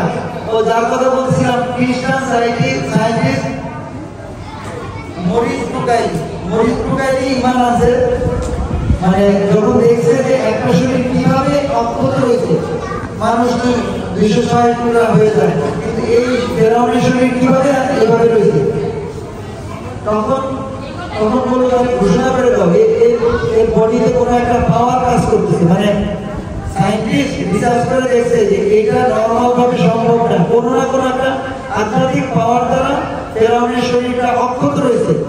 সে তো সায়েন্টিস্ট রিসার্চ করছে, খ্রিস্টান, সে এটা প্রচার করতে চাইছিল। অন্য খ্রিস্টান লোকরা কি বলে জানেন, যারা মুসলিম বিরোধী, আপনি যদি এটা ঘোষণা করে দেন তাহলে মুসলমান ধর্মের লোকরা খুশি হবে। সায়েন্টিস্ট মরিস বুকাইলি জানতো না, কেন খুশি হবে? কোরআনে আল্লাহ নিজে বলে দিয়েছে ওনার শরীর, এই যে ফেরাউনের শরীর আল্লাহ নিজে সংরক্ষণ করছে, মানে ঠিক রাখতেছে। তারপরে সেই সায়েন্টিস্ট কি করছে জানেন আপনারা? সৌদি আরব চলে গেছে এটা রিসার্চ করতে, কোরআনের সাথে মিলাইছে। আলহামদুলিল্লাহ ইসলাম কবুল করে মুসলিম হয়ে গেছে, তার নিজের ধর্ম গোত্র ফ্যামিলি সব ছেড়ে দিয়ে শান্তির ধর্মে ইসলামে প্রবেশ করছে। সেই দিন আমরা কবে করছি? মুসলিম ধর্মের জন্মগ্রহণ করছি, কিন্তু মুসলমান কেউ না। আমিও সেই দিন বুঝছিলাম যে আমি তো মুসলমান না। মুসলমান সেই দিন হবে যেই দিন আমি নিজে জেনে বুঝবো। আপনারা কি জানেন মৃত্যুর সাথে সাথে একটা মুমিন ব্যক্তি জান্নাত পায়, মানে কবরের সাথে জান্নাতের কানেকশন করে দেয়। জান্নাতের নিয়ামত ভোগ করতে করতে ঘুমায় আর বলে যে তুমি অপেক্ষা করো কিয়ামতের পর জান্নাত। আর তখনই মর্তবা পাইতে থাকে। আর একটা গুনাহগার ব্যক্তি, মানে আমরা যারা কাফের, মৃত্যুর সাথে সাথে আমাদের জন্য অপেক্ষা করতেছে জাহান্নাম। কত যে বিভীষিকাময় সাজা, শুরু অনন্তকালের সাজা। আমরা কেন ঈমান আনবো না? এতগুলো নিদর্শন দিলাম। সাজা মানে কি? আমাদের কবরের সাথে জাহান্নামের কানেকশন। প্রতিনিয়ত কুকুরসাপ কাটবে, আমাদের মাটি চাপা দিয়ে বডিটাকে মিশায় ফেলবে, কিন্তু মৃত্যু নাই। আমরা বলবো মরণ দাও, মৃত্যু আছে, শুধু ব্যথা ব্যথা, জান পিঠা মরে যাবে। আবার এই যে সুন্দর সুন্দর মানুষ বলতেছে নিজেকে সাজাইতেছে, সবগুলোকে একই কাতারে মেরে ফেলবে, মাটি চাপা দিয়ে কুকুরসাপ খাবে, কিন্তু মরণ নাই, শুধু ব্যথা অনুভব করবে। তাই ভয়াবহ উচিত আমাদের। মরিস বুকাইলি ঈমান আনছে কোন আয়াত থেকে? কোরআন শরীফের এই আয়াত থেকে, সূরা ইউনূস 10 নম্বর সূরা আয়াত নম্বর 92। দেখেন 17 নম্বর সূরা কোরআন শরীফের বনী ইসরাইল। বনী ইসরাইল সম্বন্ধে জানেন? বনী ইসরাইলকে, মানে বনী ইসরাইল ইউসুফ আলাইহিস সালাম, নবী ইউসুফ আলাইহিস সালামের বাবা আছে না, নাম ইয়াকুব নবীকে ইসরাইল বলা হতো। তার জন্য ইয়াকুব নবীর যে ছেলে মেয়ে বংশধর ইউসুফ নবী এবং তার ভাইরা, এদেরকে সবাই বনী ইসরাইল বলে। মানে ইয়াকুব নবীর বংশধরকে বলা হয় বনী ইসরাইল। মানে বনী ইসরাইলের কথা বললাম কেন? বনী ইসরাইলের একটা সূরাই আল্লাহ নাযিল করেছে, কোরআন শরীফের 17 নম্বর সূরা বনী ইসরাইল। আপনারা একটু দয়া করে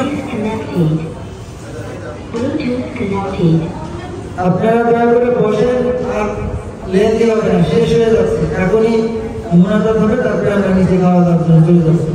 17 নম্বর সূরা বনী ইসরাইলে আল্লাহ চ্যালেঞ্জ করতেছে। আমি যে আয়াতগুলো বলতেছি এগুলো শুধুমাত্র সেই আয়াত, একটা আয়াতের জন্যই কিন্তু আমরা ঈমান আনতে পারি। এর জন্যই শুধু বলতেছি তুমি মর্তবা করো। বনী ইসরাইলে আল্লাহ বলছে যে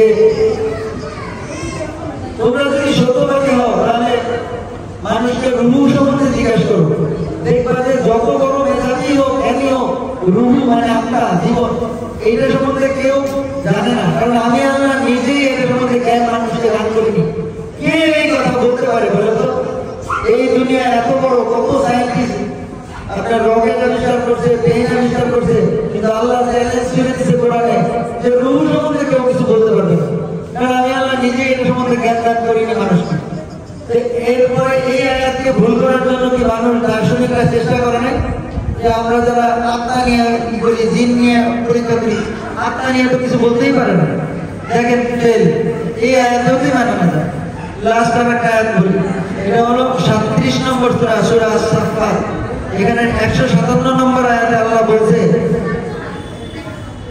তোমরা সত্যবাদী হলে কোরআন শরীফের মধ্যে তোমার একটা দলিল প্রকাশ করে, এটা অন্য ধর্মের লোকের জন্য, যে তোমরা কোরআনের মধ্যে একটা জীবন ব্যবস্থা দেখাও, যেটা দলিল।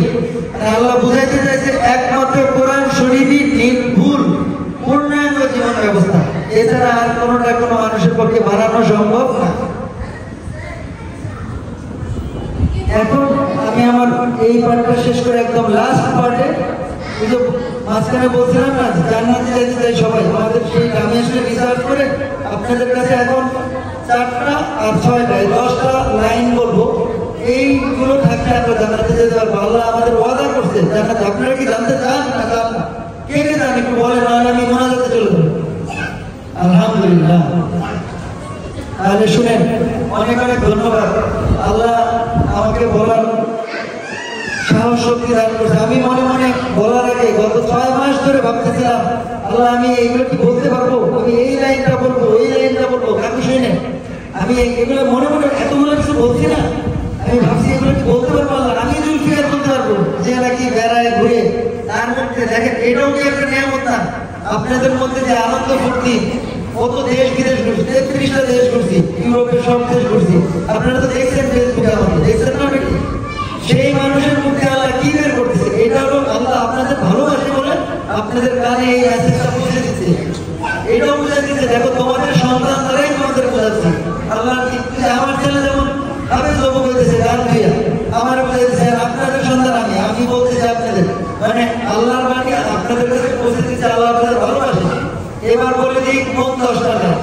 সূরা আসর, কয়েকদিন আগে একটা বয়ান শুনলাম, কিছু বসবেন কাহিনী বসবেন, এখন শুধু সেই 10টা লাইন বলবো যেগুলো জান্নাতের টিকিট। যাই হোক, আমি বলেছি সবাই মনোযোগ দিয়ে শুনেন।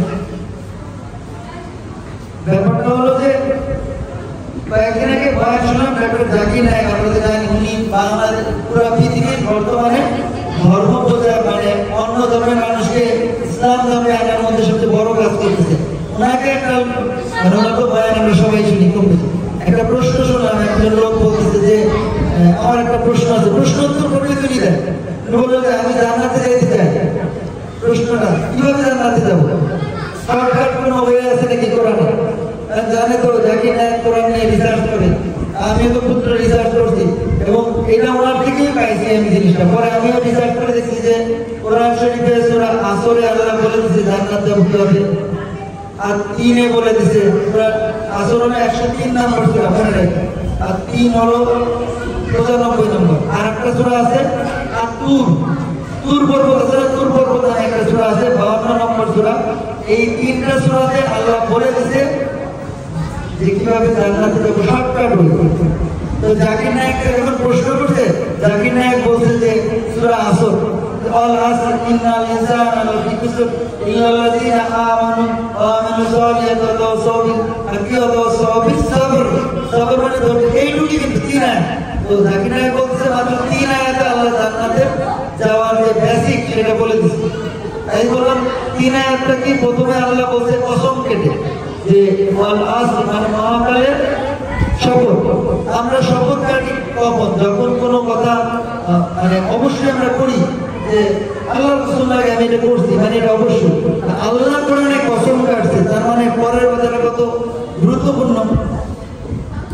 আল্লাহ কসম কেটে বলছে যে আল আসর মানে মহাকালের শপথ, শপথ কেটে বলছে মানুষ অবশ্যই ক্ষতিগ্রস্ত। তাহলে বুঝেন, মানুষ অবশ্যই ক্ষতিগ্রস্ত। কসম কেটে বলতেছে মানুষ অবশ্যই জাহান্নামে যাবে, মানুষ অবশ্যই শাস্তি পাবে। মানে আমরা মৃত্যুর সাথে সাথে যে শাস্তি পাবো, মানে মায়ের দৌড় উত্তম মাধ্যম এটা যে অবতারিত, এটা কসম নিয়ে আল্লাহ বলছে, শুধু আসরে না, তিন এবং আটপুরে তো অনেক কিছু কসম কাটছে। কসম কেটে লাস্টে বলছে মানুষ অবশ্যই ক্ষতিগ্রস্ত এবং শাস্তি পাবে এবং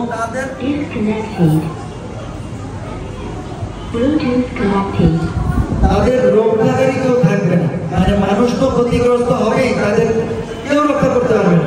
এখন কবি পরের লাইনে আসরে বলছে কিন্তু উহারা নয় যারা ঈমান আনে সৎকর্ম করে। চারটা কথা কিন্তু বলছি না, চারটা জিনিস থাকলে আমরা জান্নাতের টিকিট পাবো। ঈমান আনে, সৎকর্ম করে, পরস্পরকে সত্যের উপদেশ দেয়, ধৈর্যের উপদেশ দেয়।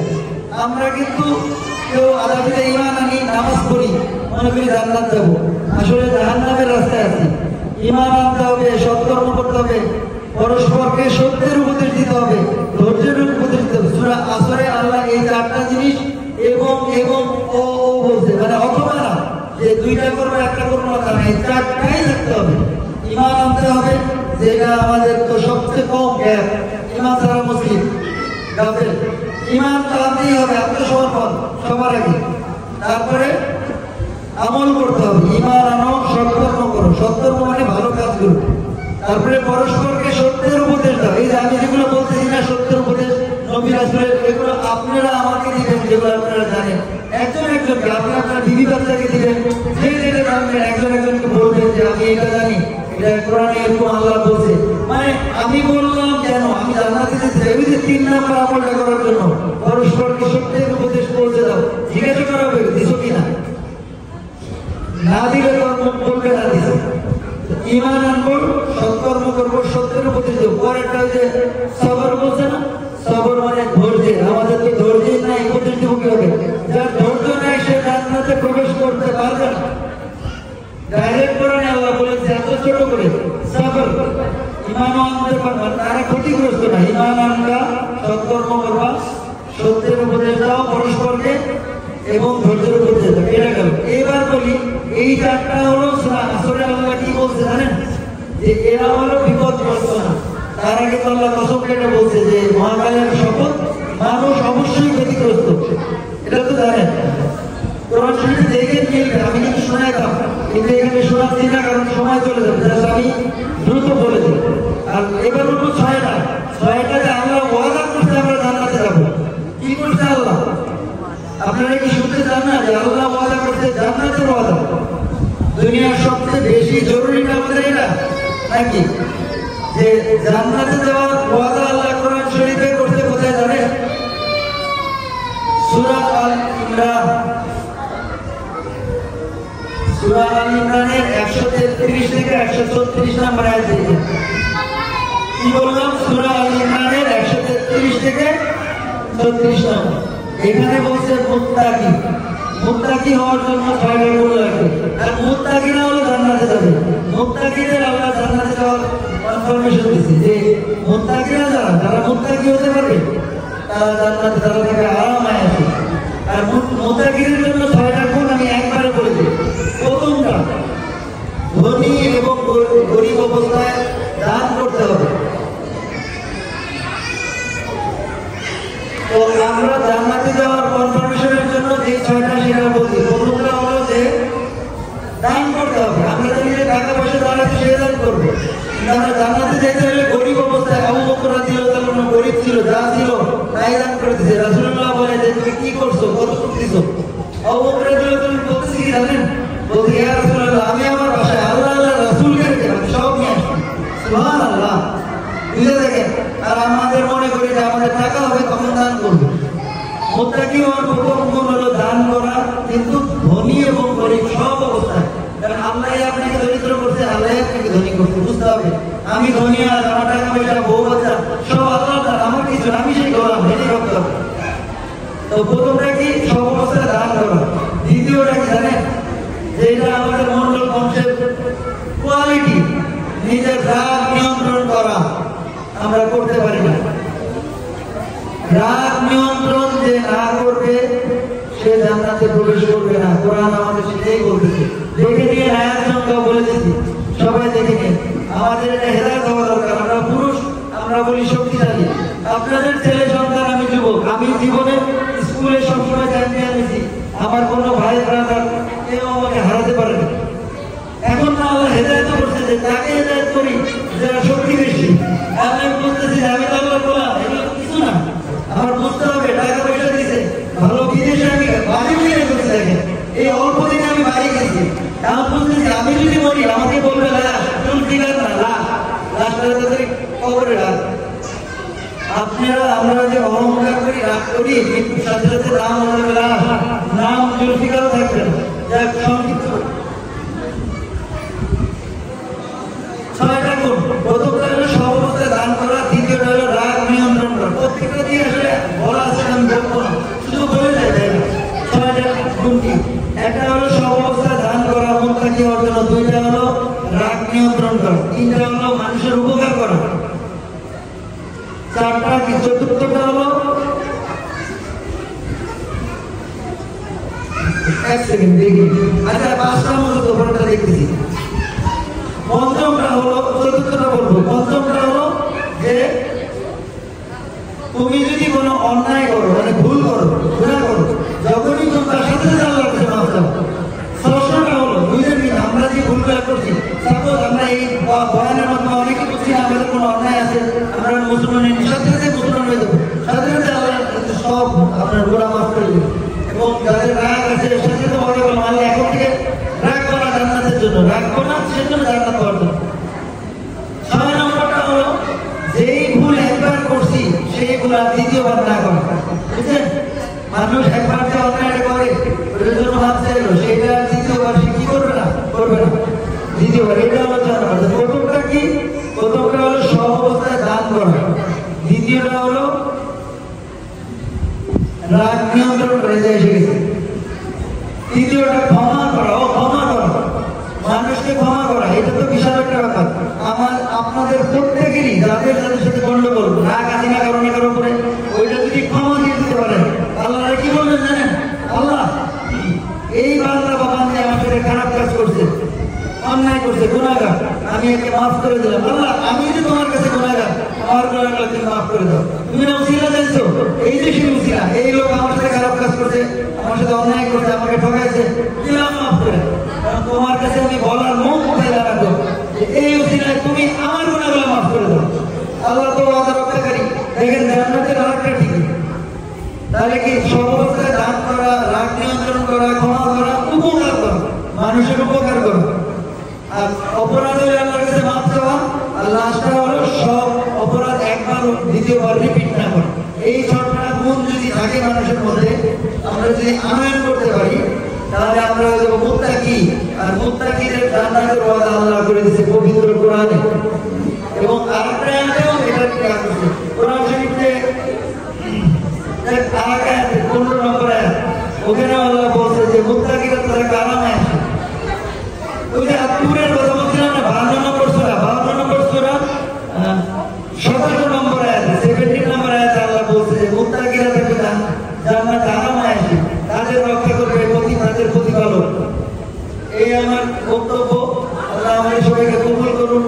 এবং আমাদের মধ্যে কেউ যদি মোনাজাত করতে চায়, মোনাজাত করে এই প্রোগ্রামটা শেষ করে আমরা খাবারের দিকে যাই, মানে দোয়া যদি চান আমিও করতে পারি, আপনারা যদি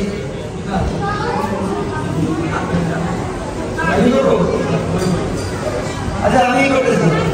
তো আমরা সবাই দোয়া করতেছি, সবাই একবার আলহামদুলিল্লাহ বলতেছি এবং 3 বার সুবহানাল্লাহ বলতেছি।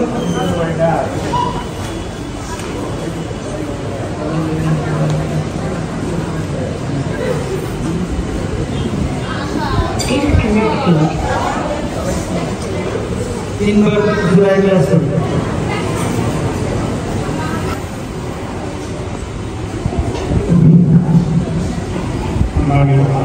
আসসালামু আলাইকুম ওয়া রাহমাতুল্লাহ। আসলে আমি তো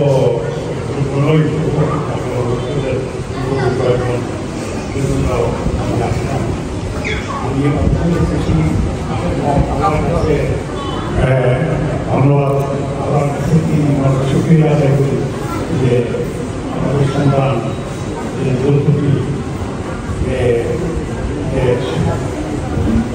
সঠিক আমাদের সামনে কোরআন এবং হাদিসের মধ্যে বললেন।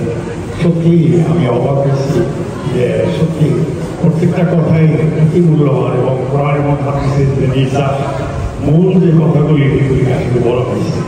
আরও অনেক কথা আছে, স্বল্প সময়ের মধ্যে যে উপস্থাপনা করছে আমি এর জন্য আল্লাহর শুকরিয়া আদায় করি এবং তার এই পরিবর্তনের জন্য আল্লাহ তাআলা যে করছেন এটা সঠিক আসছে আমাদের জন্য একটা গৌরবের বিষয়। আমরা আসলে প্রত্যেকেই কয়েকদিন চলে যেতে হবে, কিন্তু আমরা কেউ সিলেটের জন্য আসলে এই বেশিক্ষণ লাগে না, আমাদের মরহুম হতে বেশি সময় লাগে না।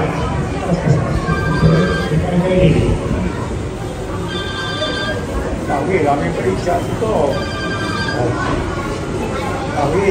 হ্যালো আমার বক্তব্য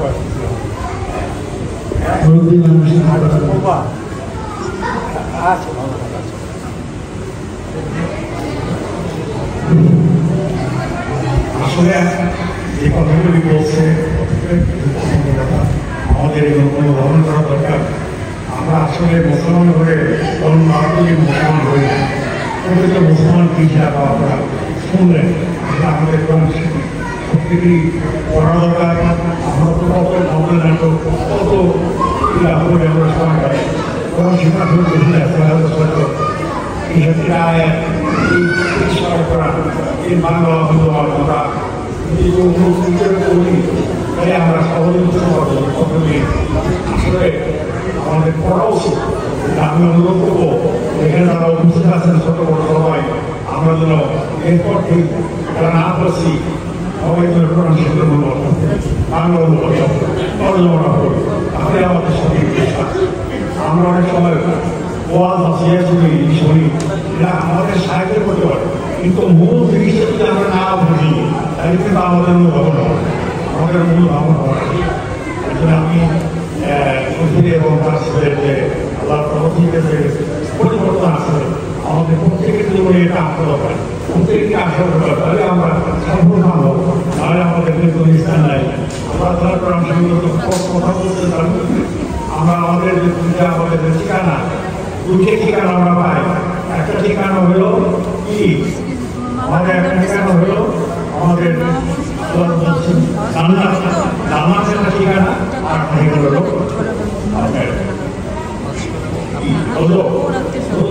এই দুটো ঠিকানা আমরা সমান পাই। একটা কথা রাস্তায় আমরা ঠিকানা নাই, না আমরা জান্নাত যাবো তারপরে জান্নাত হতে হলে আমাদের অবশ্যই এই সময় এখন আমি ঠিকই অনুরোধ করতে থাকি আমি অনুরোধ এবং সকলকে অনুবাদ করে আলহামদুলিল্লাহ। আসসালামু আলাইকুম।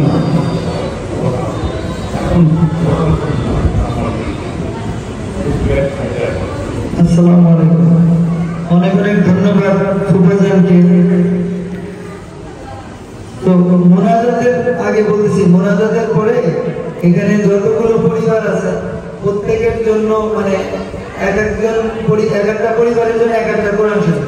মোনাজাত শেষ হওয়ার পরে এক এক করে পরিবারের পক্ষ থেকে এক একজন করে আসবেন, আমি সবাইকে কোরআন শরীফ দিব উপহার হিসাবে। যে কোরআন শরীফগুলোতে বাংলা লেখা আছে, মানে আপনারা পড়লে বুঝতে পারবেন যে আল্লাহ আসলে আমাদের কি বলতে চাইছে। কোরআন নাযিল করছে তো আমাদের উপরে নাকি নবীর জন্য শুধু? নবীর কাছে দিছে কোরআন কেন জানেন? নবী হলো বিশ্বাসী, তার কথা বিশ্বাস করে সবাই, তার জন্য তাকে, সে হলো সর্বোৎকৃষ্ট মানব, তার উপরে নাযিল করছে। তো কোরআন শরীফ দিব হলো মোনাজাতের পর। মোনাজাতের আগে আর একটা জিনিস আমাকে আল্লাহ হেদায়েত দান করছে, আমি এটার জন্য একটা নিয়ত করেছি যে আমার যা সম্পদ আছে আমি চেষ্টা করব আমল করার জন্য। যে স্বর্ণযুগ বলছি না, সাহাবাদের জামানা তারা আমল নিয়ে গাড়াগাড়ি করতো, জান্নাতে যাবো এই উসিলা এই উসিলা।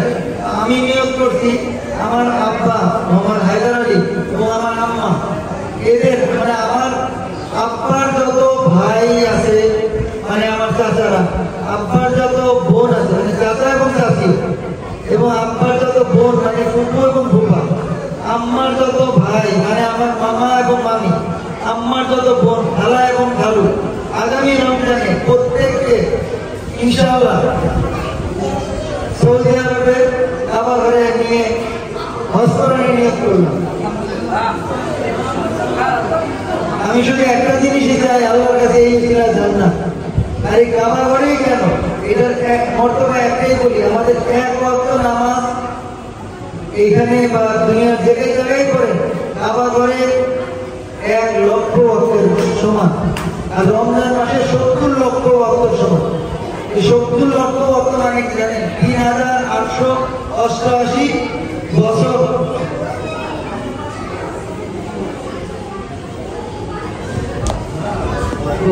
এক ওয়াক্ত নামাজ আমরা কিন্তু কাবা ঘরে যে অনেক হজ করে হাজি অনেকবার করছি, কিন্তু আমরা এটা জানি না যে ওখানে এক ওয়াক্ত নামাজ পড়লে 3888 বছর কিন্তু 5 ওয়াক্ত নামাজ পড়ার সব। এখানে আমরা বেঁচে থাকি 100 বছরও তো বাঁচি না, তার আগে মারা যায়, কিন্তু 3888 বছর 5 ওয়াক্ত নামাজের সওয়াব পাবো কাবা ঘরের সামনে নামাজ পড়লে। আল্লাহ আমার মুরব্বিদের কবুল করুন। আমরা তো সবাই যাবে ওখানে নামাজ পড়বে, এবং যারা যাবে তার জন্য দোয়া তো আর বলা লাগবে না, একলাই আসবে। আমি এই কাজটা করতে যাচ্ছি, আমি টাকাকে আর ভালোবাসি না। নবী মোহাম্মদ সাল্লাল্লাহু আলাইহি ওয়াসাল্লাম যখন বলছে আমি শুনছি, নবী মোহাম্মদ সাল্লাল্লাহু আলাইহি ওয়াসাল্লাম টাকা পয়সাটা কি বলছে জানেন আপনারা? নোংরা জিনিস। এই টাকা পয়সা ঘরে যায় আমি মৃত্যুবরণ করে আল্লাহর সাথে মুখ দেখাতে পারবো না। আমরা কেন টাকা পয়সাটা ভালোবাসি এটার বিশেষ ছুটি।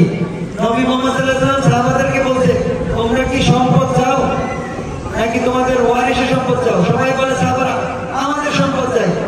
নবী মোহাম্মদ সাল্লাল্লাহু আলাইহি ওয়াসাল্লাম বলছে, তোমরা কিন্তু বলে দিচ্ছ তোমরা সম্পদ চাও। তোমরা কি চাও? সম্পদ চাও। ওয়ারিসের সম্পদ চাও না। ওয়ারিস মানে বউ বাচ্চা, নিজের সম্পদ না। সবাই বলে আমরা আমাদের সম্পদ চাই। তোমরা একটু, তুমি যে আমলটা করতেছো মানে যে কাজটা করতেছো এটা হলো তোমার সম্পদ।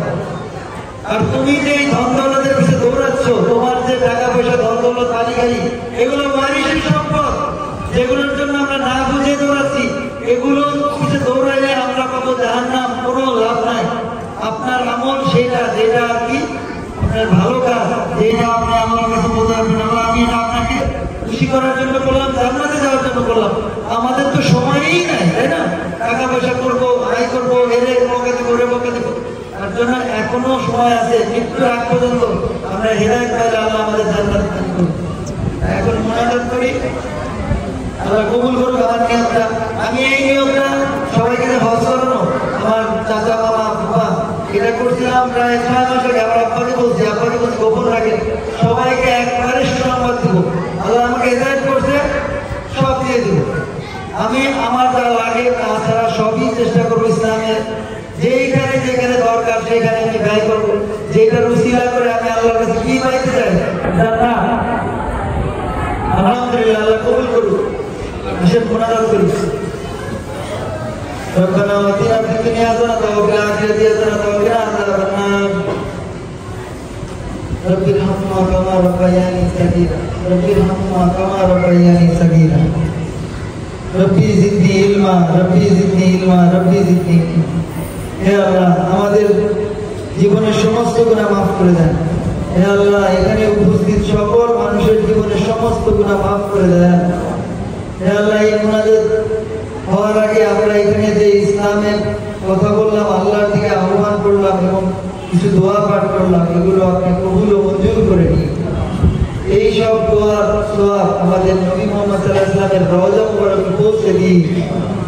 এই সব দোয়া এবং ইসলামের আলোচনার যত সওয়াব যাবতীয় নবী রাসূল সাহাবা ইকরাম তাবেঈন তাবেঈন গাউস কুতুব পীর দরবেশ আলেম ওলামা এবং আমাদের আত্মীয় স্বজনের মধ্যে যারা মৃত্যুবরণ করছে সকলের রওজা মুবারকে পৌঁছে দিন। হে আল্লাহ, আমাদের সকলকে সহজ সরল পথে পরিচালিত করুন। হে আল্লাহ, আমাদের ভালো মন্দ বুঝার ক্ষমতা দান করুন। হে আল্লাহ, আমরা সবাই ঠিক ওই রোজাদার বান্দা, ইফতারের পূর্ব মুহূর্তের মধ্যে সবাই ক্ষুধার্ত, কিন্তু আল্লাহ দেখেন আপনার মহত্বের জন্য আমরা সবাই সবুর করছি। আল্লাহ, এই সবুরের প্রতিদান আপনারা আমাদের দান করে সবার ধৈর্য শক্তি বাড়িয়ে দেন, সবাইকে হৃদয় দান করে। হে আল্লাহ, আমরা তো এতদিন কি করছি অনেক কিছু জানি না, আমাদের সত্য পথ দেখান। আর এই সত্য পথ আল্লাহর পথ, আপনি এক ও অদ্বিতীয় সৃষ্টিকর্তা, পালনকর্তা। নবী মুহাম্মদ সাল্লাল্লাহু আলাইহি ওয়াসাল্লাম আমাদের নবী, আমরা তার উম্মত। আল্লাহ, আমরা এই সবাই এই মজলিসে সবাই মেনে নিলাম আর ঈমান আনলাম, আর সবাই একসাথে ইসলাম ধর্ম কবুল করে একসাথে বলি আশহাদু আল্লা ইলাহা ইল্লাল্লাহ ওয়া আশহাদু আন্না মুহাম্মাদান আবদুহু ওয়া রাসূলুহু। আল্লাহ আমাদের কবুল করেন।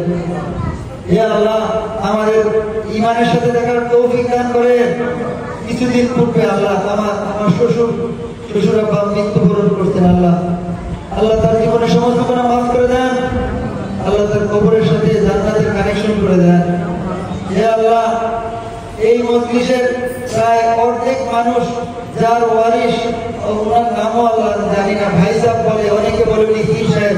আমি ছোট্টবেলায় ওনার একটুখানি দেখছিলাম। আল্লাহ, আমি যতটুকু জানি এবং যতটুকু জানি একটা ভালো মানুষ, একটা মহৎ মানুষ, তার কথা সবাই মনে রাখে। আল্লাহ, আমার তার কথা এখনো মনে আছে। আল্লাহ, তাকে আল্লাহ আপনি তার কবরকে জান্নাতের সাথে কানেকশন করে দেন।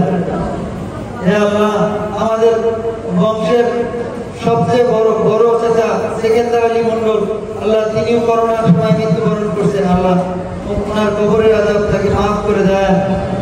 ওনার কবরের সাথেও জান্নাতুল ফেরদৌসের কানেকশন করে দেন। আল্লাহ, আপনি নেক বান্দার মধ্যে শামিল করেন। আল্লাহ, আমরা এতগুলো মানুষ কান্না করতেছি আর একটা জিনিসই চাচ্ছি, আমাদের নেক আত্মীয়গুলো যেন অবশ্যই জান্নাতে যায়। আল্লাহ, তাদের কবুলও মঞ্জুর করে নিন। আল্লাহ, আপনি মৃত্যুর পরে আর কোনো আমলের সুযোগ নাই, কিন্তু আল্লাহ একটা সুযোগ দিচ্ছেন, তার ছেলে মেয়ে, তার সন্তান, তার আত্মীয়রা যদি তাদের জন্য দোয়া করে, আল্লাহ কবুল করে নেন। আমাদের যত নেক আত্মীয় স্বজন মৃত্যুবরণ করছে, আল্লাহ সবাইকে কবুল ও মঞ্জুর করে নিন। এই মজলিসের সকল সওয়াব তাদের আমলনামায় দিয়ে দিন। হে আল্লাহ, আমাদেরকেও কবুল করে নিন। আমরা যতদিন বাঁচি ঈমানের সাথে বাঁচতে পারি সেই তৌফিক দান করেন। হে আল্লাহ, শয়তান প্রতিনিয়ত ঈমানদার মানুষকে বাধাগ্রস্ত করে। আল্লাহ, আমাদের যেন গাফেল করতে না পারে। আল্লাহ, আমাদের শয়তানের অস্ত্র থেকে রক্ষা করেন। আমরা যেন শয়তানের কাছে কখনো হার না মানি। হে আল্লাহ, আমরা যেন ধৈর্য ধারণ করতে পারি। হে আল্লাহ, আমরা যেন আমাদের রাগকে নিয়ন্ত্রণ করতে পারি। আল্লাহ, আমরা যেন মানুষকে উপকার করতে পারি সেই তৌফিক দান করুন। হে আল্লাহ, আমরা যেন ধনী গরিব সব অবস্থায় মানুষকে দান করতে পারি সেই তৌফিক দান করুন। হে আল্লাহ, আমরা সবাই আমাদের দ্বারা যে গুনাহগুলো হয়ে গেছে সেই গুনাহগুলোর জন্য মাফ চাইতেছি। দয়া করে আমাদের গুনাহগুলো মাফ করে দেন। হে আল্লাহ, আমরা তওবা করলাম এখন থেকে, আমরা সেই গুনাহগুলো আর করব না, সেই তৌফিক দান করেন। হে আল্লাহ, আপনি আমাদের মুত্তাকিদের মধ্যে শামিল করে নিন। পবিত্র কোরআনে আল্লাহ আপনি ঘোষণা করেছেন, যারা মুত্তাকি, আপনি ওয়াদা করেছেন তারা জান্নাতে যাবে। আল্লাহ, আপনি আমাদের সবাইকে মুত্তাকিদের মধ্যে শামিল করে নিন। মৃত্যুর পূর্ববর্তী ঈমান রাখার তৌফিক দান করেন। আর মৃত্যুর পূর্বে যেন আমরা সবাই বলতে পারি লা ইলাহা ইল্লাল্লাহু মুহাম্মাদুর রাসূলুল্লাহ। আলহামদুলিল্লাহ, সবাই আল্লাহ আমাদের কবুল করুক। এখন প্রত্যেক পরিবারের এক একজন কোরআন শরীফ আমার থেকে গ্রহণ করেন। প্রত্যেক পরিবারের পক্ষে এক একজন করে আসেন।